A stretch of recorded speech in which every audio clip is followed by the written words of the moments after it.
ஸ்ரீ அவந்தி திருத்தல மாகாத்மியம் 26ஆம் அத்தியாயம். மந்தாகினி திருத்தலத்தின் மகிமை. வியாசமா முனிவர் கூறினார். முனிவரே, குஹ்யஸ்தானத்தில் உள்ள புனித ஆலயங்கள் உங்களால் விவரிக்கப்பட்டுள்ளன. இப்போது மகா காலவனத்தின் பரிமாணங்களையும் அளவையும் எனக்கு கூறுங்கள். சனத்குமாரர் கூறினார். பிரம்மதேவரே முன்பு கூறிய போது அடியேன் செவிமெடுத்தது போல் அடியேன் தமக்கும் கூறுகிறேன். கூறுவதை கவனமாக செவிமடுப்பீராக. ஒரு யோஜனையின் அளவிற்கு அது தங்க அலங்கார வாயில்கள் மற்றும் முத்துச்சரங்கள் தொங்க விடப்பட்ட வளைவுகள் மூலம் 4 பகுதிகளிலும் அற்புதமாக பிரகாசிக்கிறது. அவற்றின் உச்சியில் வாயில்களில் வெள்ளை தாமரைகளுடன் கூடிய தங்க நீர்ப்பாசனங்கள் உள்ளன. மேலும் வாயில்கள் பல விலை உயர்ந்த கற்களால் அலங்கரிக்கப்பட்டுள்ளன. பஞ்சேஷாணி யாத்திரை. வாயில்களில் மகேஸ்வரரால் பணியமர்த்தப்பட்ட சக்தி வாய்ந்த வாயிற்காவலர்கள் அற்புதமாக பிரகாசிக்கிறார்கள். அவர்கள் அனைத்து உலகங்களுக்கும் மிகுந்த நன்மை வழங்குகிறார்கள். பிங்களேசர் ஒரு சிறுவனின் வடிவத்தில் கிழக்கில் நிறுத்தப்பட்டுள்ளார். அவர் புத்திசாலி, நெருப்பை போன்றவர், அழகான மற்றும் கம்பீரமான அவர் தீர்த்தத்தை நோக்கி நிற்கிறார். அதைத் தொடர்ந்து கணங்கள். பெரிய யோகி காயாரோகணேஸ்வரர் நகுலீசர் தெற்கில் நிறுத்தப்பட்டுள்ளார். மேற்கில் புனித தலத்தை நோக்கி பில்வேசர் நிறுத்தப்பட்டுள்ளார். மகேசரால் நியமிக்கப்பட்ட அவர் மேற்கு பகுதியை ஆக்கிரமித்துள்ளார். உத்தரேசர் வடக்கு திசையை நோக்கி நிற்கிறார். அனைத்து பணிகளையும் நிறைவேற்ற சங்கரரால் அவருக்கு உத்தரவிடப்பட்டுள்ளது. இந்த புனித தலத்தில் தங்கியிருக்கும் நல்ல மனிதர்கள் இறந்தவுடன் விரும்பியபடி எங்கும் செல்லும் விமான ரதங்கள் மூலம் ருத்ரபுரத்திற்கு செல்கிறார்கள். பக்தர் பஞ்சேஷாணியை 5 ஈசான தெய்வங்களின் குழு இருண்ட பாதையில் 14ஆம் நாளில் அல்லது சூரியனும் சந்திரனும் ஒன்று சேரும் அமாவாசை நாளில் வணங்க வேண்டும். அவர்களை உங்கள் வரிசையில் அல்லது தலைகீழ் வரிசையில் வணங்கலாம். அவர் மகேஸ்வரரை தியானித்து ஒரு நாள் விரதம் இருக்க வேண்டும். பல பிறவிகளில் செய்த அனைத்து பாவங்களிலிருந்தும் அவர் விடுதலை பெறுகிறார். பிராமணரே, இவ்வாறு பஞ்சேஷாணியின் யாத்திரையை தொடங்கும் பக்தர் தனது இந்த உடலுடன் ருத்ரலோகத்திற்கு செல்கிறார். அதன் சீரான செயல்பாட்டிற்கு வசதியாக மற்றொரு பஞ்சேஷாணி யாத்திரையை நான் உங்களுக்கு விளக்குகிறேன். கேளுங்கள். இது அனைத்து பாவங்களையும் அளிக்கும். சந்திர மாதத்தின் 11ஆம் நாளில் அதிகாலையில் மிகுந்த மன ஒருமைப்பாட்டுடனும் தூய்மையுடனும் பக்தர் தனது புனித நீராடலை மேற்கொள்கிறார். ஸ்ராத்தம் செய்த பின்னர் அவர் மகாகால ஈசான ஈஸ்வரரை வணங்குகிறார். அதன் பின்னர் அவர் தனது புனித நீராடலுக்காக பிங்களேசத்திற்கு சென்று ஸ்ராத்தம் செய்ய வேண்டும். பின்னர் அவர் பகவான் கணேச பிங்களேசரை அணுக வேண்டும். நறுமண பொருட்கள், தூபங்கள் மற்றும் மலர்களால் தெய்வத்தை வணங்கிய பின்னர் அவர் திரும்ப வேண்டும். மீண்டும் அவர் மகா காலத்திற்கு சென்று தனது புனித நீராடலை மேற்கொள்கிறார். புலன்களை கட்டுக்குள் கொண்டு தேவர்களின் தலைவர்களின் சுயமாக பிறந்த நித்திய இறைவனை வணங்குகிறார். இரவு உணவிற்கு பின்னர் அவர் ஈசானத்தில் இரவை கழிக்க வேண்டும். மகேஷானனை தியானித்து தரையில் படுத்து கொள்ள வேண்டும். 12ஆம் நாள் மனிதன் முன்பு போலவே காலை நீராடி காயாவரோகணத்திற்கு செல்கிறான். அங்கு பிங்களேஸ்வரரை போலவே முறைப்படி வழிபடுகிறான். 13ஆம் நாள் மேற்கில் உள்ள பிங்களேசனை போலவே வழிபட வேண்டும். அதேபோல் 14ஆம் நாளிலும் வடக்கில் உள்ள உத்தரேஸ்வரரை வழிபட வேண்டும். அமாவாசை நாளில் அவன் புனித நீராட வேண்டும். இவ்வாறு தூய்மையடைந்து பல்வேறு வகையான நறுமண பொருட்கள், தூபங்கள் மற்றும் மலர்கள் மற்றும் உணவு பிரசாதங்கள், நெய்வேத்தியங்கள் மூலம் மகா காலேஸ்வரரை வழிபட வேண்டும். இசை, நடனங்கள் போன்றவற்றின் நிகழ்ச்சிக்கு பின்னர் அவன் வணங்கி மன்னிப்பு கேட்க வேண்டும். தவறுகள் மற்றும் கடமைகளுக்கு முன்பு குறிப்பிட்டபடி யாத்திரை செய்த பிறகு அவன் இல்லம் திரும்ப வேண்டும். சிவபெருமானிடம் பக்தியுடன் பற்று கொண்ட 5 பிராமணர்களுக்கு உணவளிக்க வேண்டும். பின்னர் மகாகால வாசிகளான பிராமணர்களை வணங்க வேண்டும். தங்கத்தாலும் அழகான ஆடைகளாலும் அவர்களை வணங்கி சாந்தப்படுத்த வேண்டும். பிங்களகத்தின் கொடுக்க வேண்டிய பரிசு ஒரு தேர், காயாவரோகணத்தில் ஒரு யானை, பில்வேஸ்வரத்தில் குதிரை, உத்தரேஸ்வரத்தில் காளை, மகாகாலத்தில் கொடுக்க வேண்டிய பரிசு ஒரு பசு. எல்லா இடங்களிலும் வழக்கமான தோற்றங்களும் வழங்கப்பட வேண்டும். இதை செய்பவரின் நன்மையையும் தகுதியையும் கேளுங்கள். வியாசமா முனிவரே, அவர் சொர்க்கத்தில் மகிழ்ச்சி அடைகிறார். அவரது தாய் மற்றும் தந்தையின் குடும்ப உறுப்பினர்கள் அனைவரும் தெய்வீக பெண்களின் நடனம் மற்றும் இசை போன்றவற்றுடன் மற்றும் ஒருவர் விரும்பும் இடத்திற்கு செல்லக்கூடிய வான்வழி ரதங்களுடன் பஞ்சேஷானியின் யாத்திரையின் மகத்துவம் இங்கே முடிகிறது. அவந்தியின் 7 பெயர்கள். யாராவது விதித்தால் குசஸ்தலியை வலம் வருவது 7 கண்டங்களை கொண்ட முழு பூமியையும் வலம் வருவது போல அது நன்மை பயக்கும். பத்மாவதியை தரிசித்து தாமரை மலர்களால் அவளை வணங்கி நெய்வேத்தியத்துடன் தூபமிட்டு வணங்குபவர் இறந்தவுடன் பிரம்மபுரம் செல்வார். வியாசமா முனிவரே, தங்கம் போன்ற மலர்களால் ஸ்வர்ண ஸ்ருங்காடிகாவை மிகுந்த பக்தியுடன் வழிபடுவதன் மூலம் அவர் சிவனின் அரண்மனைக்கு செல்கிறார். 3 உலகங்களிலும் நன்கு அறியப்பட்ட அவந்தினி தேவியை தரிசிப்பவர் தான் விரும்பியபடி எங்கும் செல்லக்கூடிய வான்வழி ரதத்தில் புரந்தர நகரத்திற்கு செல்கிறார். தாமரைகளால் அமராவதி தேவியை பக்தியுடன் வழிபடுபவர் மிகுந்த மகிழ்ச்சி அடைந்து அழியாதவர்களுடன் எப்போதும் சொர்க்கத்தில் மகிழ்ச்சி அடைகிறார். உஜ்ஜயினி தேவியை பக்தியுடனும் மன ஒருமைப்பாட்டுடனும் தூய்மையுடனும் தரிசிப்பவர் ருத்ரலோகத்தில் அனைத்து வசதிகளையும் கொண்டவராக மதிக்கப்படுகிறார். ருத்ர பக்தியால் தூய்மையடைந்து விசாலையை தரிசிப்பவர் 3 வகையான பாவங்களிலிருந்து விடுபடுகிறார். சந்தேகத்திற்கு இடமின்றி இங்கே உணரப்பட வேண்டும். இவ்வாறு ஸ்ரீ கல்ப சப்தகத்தின் 7 கல்பங்களில் அவந்தியில் 7 பெயர்கள் மகத்துவம் முடிகிறது. வியாசமா முனிவரே, பிரம்மதேவரால் முனிவர் போற்றப்பட்ட பெரிய தீர்த்தரின் விளக்கத்தை கேளுங்கள். இது அக்ரேஸ்வரர் என்று அழைக்கப்படுகிறது. அங்கு பிதாமகர் சித்தரானார். ஒருவர் இருண்ட பாதியில் 8வது சந்திர நாளில் புலன்களை வென்று மனதை அடக்கி உடலை சுத்தமாக வைத்திருந்து விரதம் இருந்து அங்கு தெய்வத்தை வணங்க வேண்டும். அவர் ருத்ரலோகத்தை அடைவார். காலையில் இல்லத்தில் தங்கியிருக்கும் போது மனிதன் யாரிடமும் பேசலாகாது. அக்ரூரேஸ்வரரை தரிசிப்பதன் மூலம் அவர் தங்க கொடையின் பலனை அடைவார்.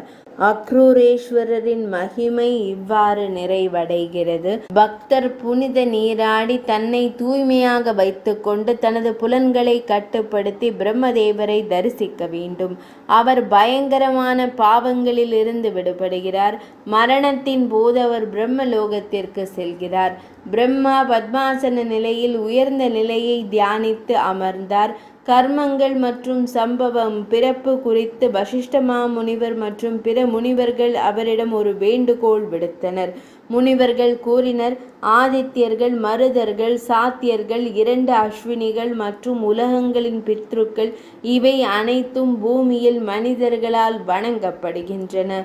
கோள்கள், சூரியன், நட்சத்திரங்கள், யக்ஷங்கள், திக்கஜங்கள், நெருப்பு, காற்று மற்றும் தேவர்கள் ஆகிய நாம் அனைவரும் தம்முடைய பகுதிகள் என்று வேதத்தில் கூறப்படுகிறது. தேவர்களின் இறைவனை தாம் எப்படி தியானம் செய்கிறீர் என்று கூறுவீராக.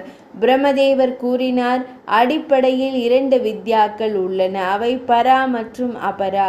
2ம் நித்தியமானவை மற்றும் உடல் சார்ந்தவை. அவை என் வடிவங்கள்.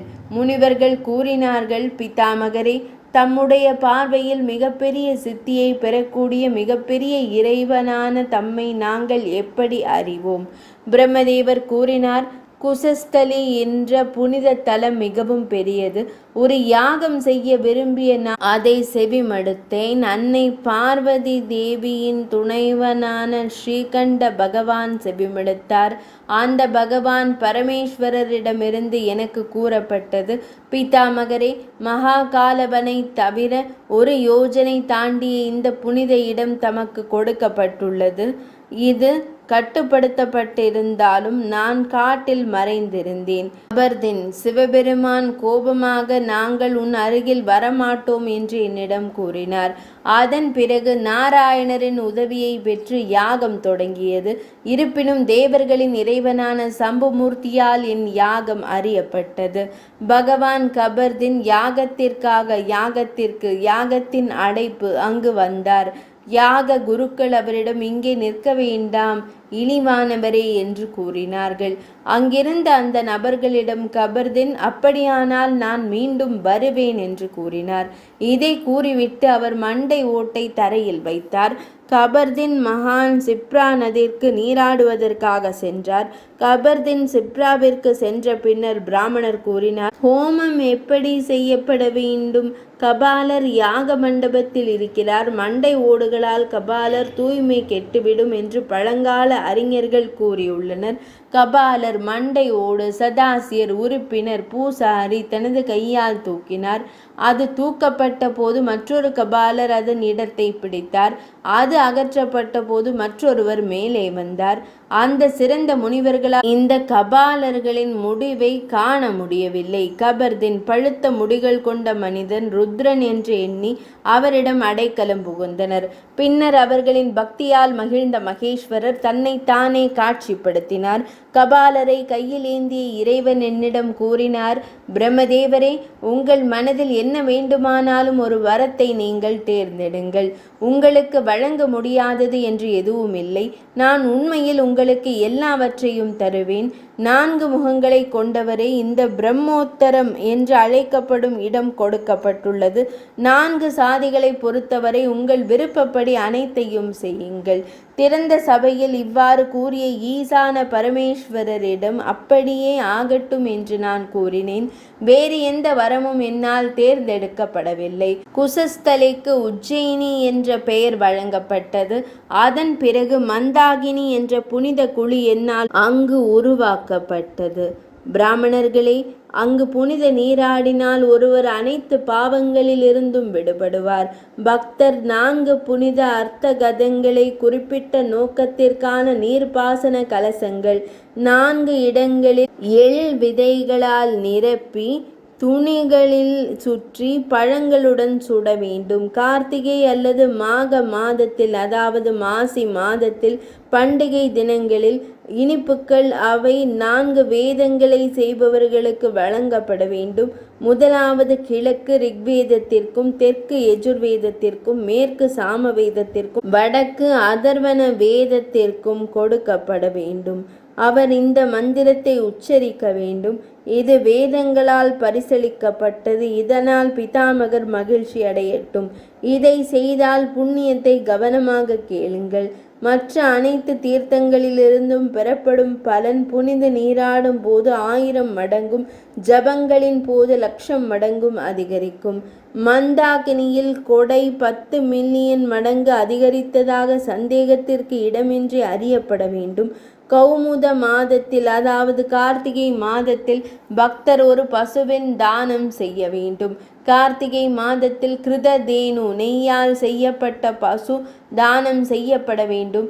மாக மாதமான மாசி மாதத்தில் அல்லது வைசாக மாதமான வைகாசி மாதத்தில் ஜலதேனுவின் எள் விதைகள் அல்லது குறிப்பிடப்பட்ட பொருட்கள் ஒரு பசுவுடன் பரிசாக வழங்கப்படுகின்றன, தானம் செய்யப்பட வேண்டும்.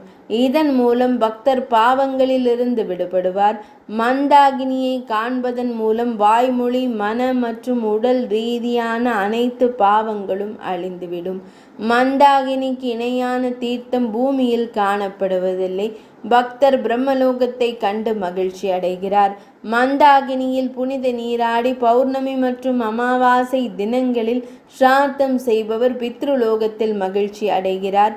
பிதாமகரை தினமும் தரிசிக்கும் ஒரு மனிதன் 1000 குதிரை யாகங்கள் மற்றும் 100 ராஜசூயங்களின் பலனுடன் ஐக்கியமாகிறான், அதாவது பெறுகிறான். துறவிகளே, இதில் எந்த ஐயமும் இல்லை. இதுதான் உண்மை. மன்வந்திரம் முடிவடைந்து வைவஸ்வத மன்வந்திரம் மீண்டும் வந்த பிறகு மகேஸ்வரர் நிமிர்ந்த ஆண் உறுப்புடன் ஒரு பைத்தியக்காரனின் வேடத்தில் பிரம்மதேவரின் யாக மண்டபத்திற்குள் நுழைந்தார். அந்த பிராமணர்கள் சபிக்கத் தொடங்கினர். மற்றவர்கள் அவரை கண்டித்தனர். இன்னும் சிலர் ஆண் உறுப்பை தூசியால் அடித்தனர். பிராமணர்கள் அவரது செயல்பாட்டை சபித்தனர். அதிகாரத்தால் ஆணவம் கொண்ட மற்றவர்கள் களிமண் மற்றும் குச்சிகளால் அவரை தாக்கினர்.